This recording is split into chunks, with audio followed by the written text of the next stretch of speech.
Pied à terre. Il était une fois l'homme. L'appât d'homme qui avance à pas d'homme. Il était une fois donc, il était une fois l'homme. L'homme avait un bocal et des pieds, comme la plupart des bêtes, mais pas de plumes et presque pas de poils. Sauf sur la tête où les cheveux de l'homme poussaient de 0,7 à 2 cm par mois. Soudain, dans sa tête, sous sa toison, l'homme eut une illumination. L'illumination disait « Avançons de 3 pas en avant, histoire de voir du paysage. » L'homme fit donc 3 pas en avant, avec ses pieds. Puis il s'arrêta net et s'interrogea. L'homme avait des questions. Mais où aller et qu'y faire? Bon, j'ai le choix. Je suis libre. Toujours ça de gagner. Ouf. J'ai le choix entre aller de l'avant, aller à droite, à gauche, et je peux même reculer. L'homme sourit à l'idée d'être pourvu de la marche arrière. Le soleil était haut dans le ciel, mais on aurait dit qu'il tombait lentement vers l'horizon. L'homme, curieux de nature, voulut donc savoir si, une fois au sol, le soleil allait continuer à avancer. En effet, il était difficile de marcher sur terre sans les pieds. L'homme voulait bien voir ça, comment le soleil allait-il s'y prendre pour marcher sur terre sans les pieds. Il voyait bien que le soleil était une boule, mais une boule posée sur du plat, ça ne roule pas, ça bouge pas, ça peut pas faire 3 pas, à moins qu'on ne la pousse. L'homme se dit à l'intérieur du bocal situé à son sommet, « Et si le soleil, une fois au sol, ne bougeait plus, s'il s'immobilisait, je pourrais donc me réchauffer de jour comme de nuit. Je n'aurais plus jamais froid à poil. Enfin, sans les poils. Ce serait le pied. » C'est ainsi que l'homme suivit le soleil. Il fit ainsi plus de 3 pas. Il en fit 100, 1000, 100 000. L'homme vit du paysage. C'est bien simple, il y avait du vert partout. Les arbres majestueux le saluaient sur son passage. Les bêtes poilues le regardaient passer en se demandant tout de même ce qu'était en train de passer. Une comète et sa longue chevelure. Les bêtes à plumes, quant à elles, riaient à belles dents. Bien sûr, les volatiles n'avaient pas de dents, Monsanto n'ayant pas encore été inventé. Les oiseaux étaient naturellement équipés de becs, mais cela ne les empêchait pas de rire. L'homme vit ainsi toutes sortes de bestioles plus ou moins rigolotes et pas du tout dangereuses. Il vit du paysage. Il vit du paysage, lui, l'homme de passage. Au bout de quelques millions d'enjambées, il remarqua que le soleil, enfin, allait se poser en douceur sur la terre. Le soleil était en train d'atterrir. L'homme n'allait plus être obligé de s'affubler de fourrure. À poil, il allait avoir tout le temps chaud, même la nuit. Puis, il lui sembla que le soleil se posait derrière une colline proche. L'homme continua donc à avancer pour le rejoindre. Mais il avait beau marcher, marcher, marcher, il dut bien vite se rendre à l'évidence, le soleil avait disparu. Derrière la colline, il avait dû se faire pousser des pieds et carrément se mettre à courir, mais alors, vraiment vite. La nuit tomba lentement, comme chaque soir. Ainsi, l'homme resta là, en définitive planté sur ses 2 pieds. Il ne fit plus aucun pas, difficile de faire des pas une fois la nuit venue, et en plus pour aller où dans le noir. Il s'assit donc sur son derrière, car il en avait un, comme toutes les autres bêtes. Et forcément, il commença à grelotter. Difficile en effet de ne pas grelotter sans les poils, et bien sûr, il n'avait pas pris sa doudoune, tant il était sûr que là où il se rendait, il n'en aurait plus aucune espèce d'utilité. Les étoiles commençaient à envahir le ciel. Mais les étoiles, ça sert à rien. Enfin, ça chauffe pas. Ainsi, l'homme réfléchit. Il savait réfléchir dans son bocal, sous ses cheveux.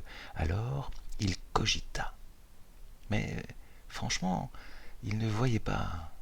Que faire? Rebrousser chemin dans les ténèbres? Il avait des pieds et une marche arrière, il pouvait le faire, il le pouvait. C'est ainsi que l'homme, après avoir avancé sur ses pieds vers le soleil couchant, c'est ainsi que l'homme se mit à marcher à l'envers. Oui, à l'envers, en l'envers, dans la nuit noire. L'homme qui subitement se mit à marcher sur la tête. Pourquoi? Que celui qui sait pourquoi lève le doigt. Vous, là-bas au fond, c'est pas un peu tiré par les cheveux? Ah bon, vous trouvez? Tout de même, ça fatigue de marcher, que ce soit en avant ou en arrière, à l'endroit ou à l'envers, sur les pieds ou sur la tête, de jour comme de nuit. Alors l'homme s'endormit en sursaut. Et il fit un vraiment drôle de rêve. L'homme se vit en train de marcher sur la lune. Ce n'était qu'un rêve, mais tout de même, il marchait sur la lune, et même il y bondissait comme un cabri. De là-haut, il vit le soleil posé sur la terre. Non, l'astre du jour n'avait pas pris la tête à son cou comme l'homme le croyait dans son bocal. Le luminaire était bel et bien une boule qui chauffait sans aucune interruption. Quelqu'un d'invisible devait la pousser. Quelqu'un? Mais qui? Oh là là! Brusquement, forcément, l'homme fut réveillé par le bourdonnement du soleil qui, on aura tout vu, revenait derrière. C'est ainsi que l'homme passa la suite de sa vie assis sur son propre derrière, sans plus jamais poser son pied nulle part, et en se demandant tout en haut dans le bocal si on ne lui jouait pas un de ses tours. C'est ainsi que l'homme arracha une plume à un oiseau pour écrire « Il était une fois, soit, mais il y en eut plein d'autres. Il était une autre fois donc, mais ceci est une toute autre histoire à suivre. » Un jet express du Mich, dit Main dans le feu, avec colibri unité carbone associé, est rédigé durant le vol Air France. Note du président. En d'autres termes, chacun cherche ailleurs ce qui réside en lui-même. Une vieille légende hindouiste raconte qu'il fut un temps où tous les hommes étaient des dieux.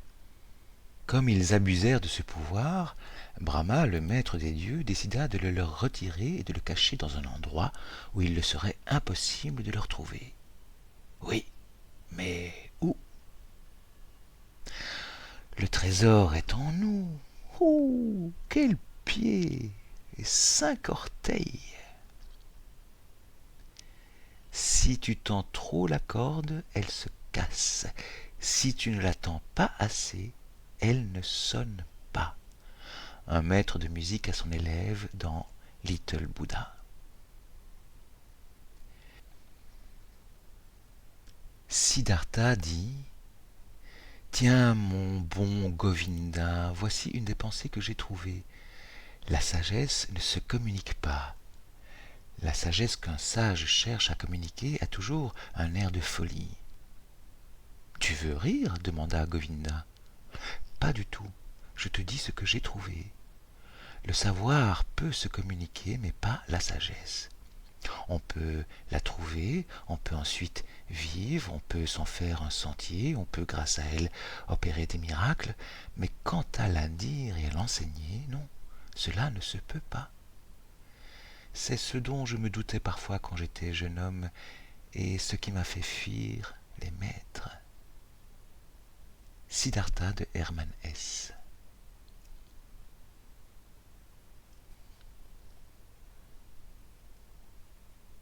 L'objectif est, avec la participation amicale, joyeuse, désintéressée, intuitive, inventive, ingénieuse et effective du plus grand nombre, par des actes réfléchis, divers et variés, et par des états d'être positifs quotidiens, locaux, sociaux, solidaires, équitables et globaux, l'objectif est de jouer et de déjouer tout en favorisant le réveil de nos consciences, presque toutes englouties par le trou noir innommable, abrutissant, mais ouf, seulement de passage. Chacun fait le peu qu'il peut. pas plus, sinon c'est trop lourd.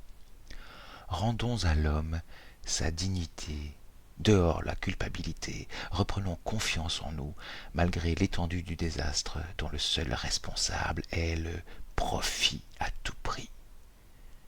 Carpe diem, faisons de chaque instant une bénédiction, ne suivons ni vessie ni lanterne pour y voir, avivons plutôt notre flamme intérieure, soyons simplement nous-mêmes. Nous valons quelque part mieux que ce que nous avons été, sommes ou serons. À l'image des cellules vivantes de notre corps, redevenons acteurs, créateurs, spectateurs, associés. Oui, souvenons-nous